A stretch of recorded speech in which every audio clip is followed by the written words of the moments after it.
میں انوار اللہ کاکڑ صاحب کو بھی فون کرنے لگا تھا. میری طرف سے تمام قوم کو 14 اگست کا جشن آزادی مبارک ہو. بہنوں، بیٹیوں، ماؤں کو.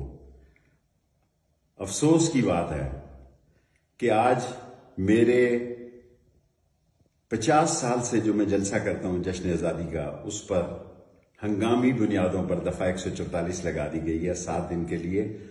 ہمارا سٹیج، ہمارے لاؤڈ سپیکر، ہمارے بجلی، ہماری آتش بازی، سارا سامان جو ہے اس کو پولیس نے قبضے میں لے لیا. رات انہوں نے میری بہنوں، میرے بھتیجوں، میرے بھائیوں کے گھر میں ریڈ نہیں کیا، ڈکیتی کی، اور وہاں سے تمام قیمتی سامان اٹھا کے اسی طرح لے گئے جس طرح میرے گھر سے اسلام آباد سے 2 دفعہ لے کر گئے. ہمارا جرم کیا ہے؟ ہم پاکستان کے وہ وفادار لوگ ہیں جنہوں نے 16 دفعہ وزارت پہ، جن پہ کوئی کرپشن کا کیس نہیں، اور پاک فوج کے ساتھ کھڑے ہوتے ہیں. 2 دفعہ پاک فوج کی وزارتوں میں رہے، اور 9 مئی کے واقعے کی مذمت کرنے والے لوگوں میں شامل ہیں. اور ہم پاکستان سے باہر تھے، رات کو آئے. اور لیکن یہ بات کہنا چاہتے ہیں کہ خدا کے لیے غریب کے حالات کو سمجھیں. میں انوار اللہ کاکڑ صاحب کو بھی فون کرنے لگا تھا کہ ہمارے ساتھ بڑی زیادتی ہو رہی ہے، لیکن کیونکہ ہمارے جو اہل تشیع حضرات ہیں ان کے ساتھ امام زین العابدین کے دن کی احترام اور حرمت کے لیے ہم نے فیصلہ کیا کہ 11:10 پر ہم نے یہ فنکشن ختم کر دینا ہے. آپ سوچیں کہ اس ملک میں 160 سے 180 روپے انہوں نے آٹا کیا، انہوں نے بجلی 50 سے 60 روپے فی یونٹ کی. اس ملک میں لسانی، اقتصادی، سماجی، معاشی بحران پیدا کیا. غریب مر گیا، گلی محلے میں لوٹ مار شامل ہے. اور آج ملک الیکشن کی طرف جا رہا ہے، اور ریاست عوام کا نام ہے. ریاست کسی اور چیز کا نام نہیں. عوام مضبوط ہیں، خوشحال ہیں، ساتھ ہیں تو پاکستان مضبوط اور خوشحال ہے. اگر عوام خفا ہیں تو ملک کے مسائل ہیں. اور وہ لوگ جو پاکستان میں طرح طرح کی باتیں کرتے ہیں. جب میں کہتا تھا نون سے شین نکلے گی تو آپ میرا مذاق اڑاتے تھے. میں کہتا تھا جتنے نام اخباروں میں آ رہے ہیں، ٹی وی پہ آ رہے ہیں، ان میں سے کوئی نام نگران وزیر اعظم کا نہیں آئے گا. آپ لوگ میرا مذاق اڑا رہے تھے. اور میں آج بھی یہ بات کہنا چاہتا ہوں، میں نسلی ہوں، صرف دوستی نبھا رہا ہوں. میری ایک سیٹ جو ہے صرف جمالی صاحب کے کام آئی، وہ میرے 1 ووٹ سے ولسن کی طرح وزیر اعظم بنے. میں 1 ووٹ کی قلم دوات کی سیاست پر اپنی پارٹی میں سیاست کرتا ہوں. لیکن جن لوگوں سے آپ کو کسی نے غلط مشورہ دیا، پریس کانفرنس سے کروائی، ان کو اس قابل ہی نہیں چھوڑا کہ وہ عوام کے جانے کی پوزیشن میں ہو. مرد وہی ہوتا ہے جو حالات کا مقابلہ کرتا ہے، چٹان کی طرح ڈٹ جاتا ہے، نسلی اور اصلی ہوتا ہے، اور سچ بات منہ پہ کہتا ہے. سچ بات یہی ہے کہ اس ملک میں 16 مہینوں میں جو ظلم و ستم، لوٹ مار اور جو کرپشن اور ممبروں کی خرید و فروخت ہوئی، آپ اندازہ کریں کہ پاکستان کے وزیر اعظم کے نام کی پریس کانفرنس راجہ ریاض صاحب نے کی ہے، جو موجود تھے سندھ ہاؤس میں، جہاں ممبروں کی خرید و فروخت کی منڈی لگی گئی. اب وہ وقت ہے. میں کہتا تھا کہ نون سے شین نکلے گی، آپ میرا مذاق اڑاتے تھے. آج ان کے حالات دیکھیں، ان کا حال پوچھیں. ان کی پوزیشن عوام میں جانے کے قابل نہیں ہے. یہ اس قابل نہیں ہے کہ یہ عوام میں جا سکے. اور ملک کے مسائل اتنے گمبھیر ہیں کہ اگر انہیں حل نہ کیا گیا تو کوئی پارٹی، کوئی سیاستدان اس ملک کے معاشی بحران سے نہیں نکال سکتا اس ملک کو. میں بڑا معذرت خواہ ہوں جن لوگوں نے آج مجھے مجبور کیا کہ میں ویڈیو پہ تقریر کروں. اگر میں اب جاؤں لال حویلی تو میں جا سکتا ہوں. اس میں کیا ہوگا کہ یہاں 9-10 محرم کو پہلے ایک دفعہ بہت بڑا خون خرابہ ہوا تھا، جسے میں نے، لال حویلی نے آگے بڑھ کے جان پہ کھیل کے، کیونکہ میں سمجھتا ہوں کہ ہر شخص کو حق حاصل ہے کہ اپنے عقیدے کا احترام کرے اور دوسرے کے عقیدے کو نہ چھیڑے. میں آپ سے بہت ساری باتیں کرنا چاہتا تھا لیکن میرا سارا نظام اٹھا کر لے گئے یہ لوگ. میری ساری چیزیں اٹھا کے لے گئے. یہ مجھ سے لال ولی چھیننا چاہتے ہیں. میں اکیلا آدمی ہوں اس پاکستان میں. اگر میری کسی سے غلطی ہو گئی ہو, غیبت ہو گئی ہو تو مجھے معاف کر دیا جائے. میں اکیلا انسان پاکستان میں اللہ اور اس کے نبی کا جھنڈا بلند کرنے والا آدمی ہوں. میں نے ایوب خان کی جیل دیکھی. اس میں کوئی ظلم و ستم نہیں تھا. پورے 7 بجے ناشتہ ملتا تھا. حالانکہ قلعہ تھا وہ. یحییٰ خان میں میرا کورٹ مارشل ہوا. ہری پور جیل میں میں سکول ٹیچر تھا. ختم نبوت میں 2 دفعہ قید ہوا 1 سال. ہر جگہ انسانی سلوک کیے گئے.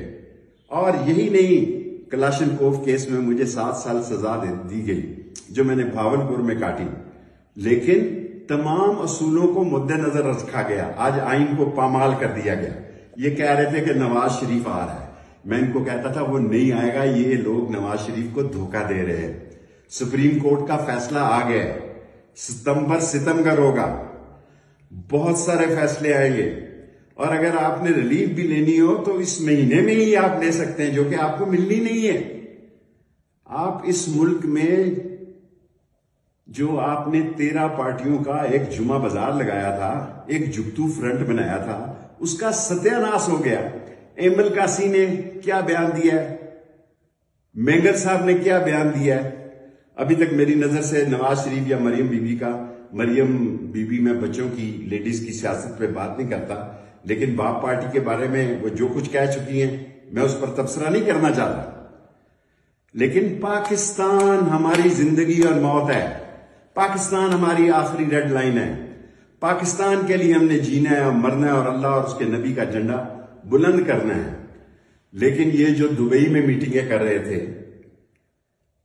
یہ جو سعودی عرب میں میٹنگیں کر رہے تھے, سارے پاکستان کے صحافیوں کو میرے ان سے بہت اچھے تعلق ہیں. 4 دفعہ میں انفارمیشن منسٹر رہا. 16 دفعہ میں 4 دفعہ انفارمیشن یا 3 دفعہ رہا. جتنے نام انہوں نے دیے بطور نگران وزیر اعظم, کوئی ایک صحافی بتایا جو یہ کہے کہ میرا نام درست نکلا. عوام کا فیصلہ جو ہے, عوام کو فیصلے کا حق دیا جائے. ریاست عوام ہے. عوام خوشحال ہوں گے تو پاکستان خوشحال ہوگا. معاشی, سیاسی, اقتصادی ترقی ہوگی. ورنہ آپ اس بحران اور بھونچال میں پھنس جائیں گے کہ پاکستان اور پاکستان کے 24 کروڑ لوگ, اور میں الیکشن کمیشن کو بھی کہنا چاہتا ہوں, اور میں جناب انوار الحق کاکڑ صاحب سے بھی کہنا چاہتا ہوں, آسانی سے 90 دن میں الیکشن ہو جاتے ہیں. مردم شماری کے تحت کرائیں, مردم شماری کے بغیر کرائیں, لیکن الیکشن کرائیں. الیکشن کرائیں گے تو ساری دنیا میں آپ کا وقار بھی بلند ہوگا. IMF کی خیرات اور زکوٰۃ اور جو ہدیہ آپ کو ملنا ہے وہ بھی ملے گا, اور دنیا بھی آپ کی مدد کرے گی. یہ کہا جا رہا ہے کہ ہمارے دوست, ہم جغرافیہ میں اتنی اہم جگہ پہ ہیں کہ چین ہمارا عظیم دوست ہے, سعودی عرب ہمارا بھائی ہے, UAE ہے. ہم ان کی دوستی کو کبھی بھی دھوکہ نہیں دے سکتے. ہم اپنے آپ کو دھوکہ دے رہے ہیں کہ اپنی معیشت کو اپنے پاؤں پہ کھڑا نہیں کر رہے. میں تقریر بہت لمبی کرنا چاہتا تھا, لیکن کیونکہ میرا اہل تشیع سے معاہدہ ہوا ہے کہ ان کے جلوس سے پہلے میں اپنی بات چیت ختم کر دوں گا. اب میں ٹویٹر پر, پہلے میں نے یہ سوشل میڈیا استعمال نہیں کیا. سارے پاکستانیوں کو کہتا ہوں کہ میرے ٹویٹر پر اگر آپ کے پاس وقت ہو تو آئیں. میں ٹویٹر کے ذریعے سیاست کرنا چاہتا ہوں. میں لڑائی جھگڑے کا قائل نہیں, اور میں ایک اہم اعلان کرنا چاہتا ہوں. وہ اہم اعلان یہ ہے کہ میں اسی تقریر کو فائنل کرتے ہوئے آج کے پروگرام کو امن و امان کے لیے, اسلام کی سربلندی کے لیے, پاکستان کے استحکام کے لیے اور قانون کے احترام کے لیے, میں نہیں چاہتا کہ میرے ورکر دفعہ 144 میں پکڑے جائیں. ابھی تک ایک کیس سے ضمانت ہوتی ہے, باہر جیل پہ آتا ہے تو دوسری FIR غریب آدمی کے خلاف کھڑی ہوتی ہے. اور ڈیوڑیوں میں MPAO کی جو سیفٹی ایکٹ کے تحت ڈیوڑیوں کے اندر ہی آرڈر پڑے ہوئے ہیں. عدلیہ کا مذاق اڑا دیا گیا ہے. میری گاڑیاں، میری گھڑی، میرے کیمرے، میرے پیسے، سب جو اشفاق بڑائچ اور اشتیاق فیض صاحب جو ہے وہ ایک دن ان کو دینے ہوں گے، قانون کے تحت دینے ہوں گے. میں پاکستانیوں، آج میرا دل دکھ رہا ہے، دل خون کے آنسو رو رہا ہے کہ آج ہم جشن آزادی نہیں منا رہے اور اس کو منسوخ کر رہے ہیں. ہر آدمی اپنے گلے میں جھانکے کہ ان حالات میں جشن آزادی منانا کتنا ضروری ہے، کیونکہ اس سے پاک فوج کے امیج کو، عزت اور وقار کو، شہیدوں کے عزت اور وقار کو بلندی ملے گی، ملتی ہے. اور سارا راولپنڈی اس میں 50 سال سے شامل ہوتا ہے. لیکن میں بھاری دل سے آج کے اس جلسے کو ختم کرنے کا اعلان کرتا ہوں، اور کوئی امن و امان کی خلاف ورزی نہ ہو. آپ لوگ سب اپنے گھروں میں جائیں.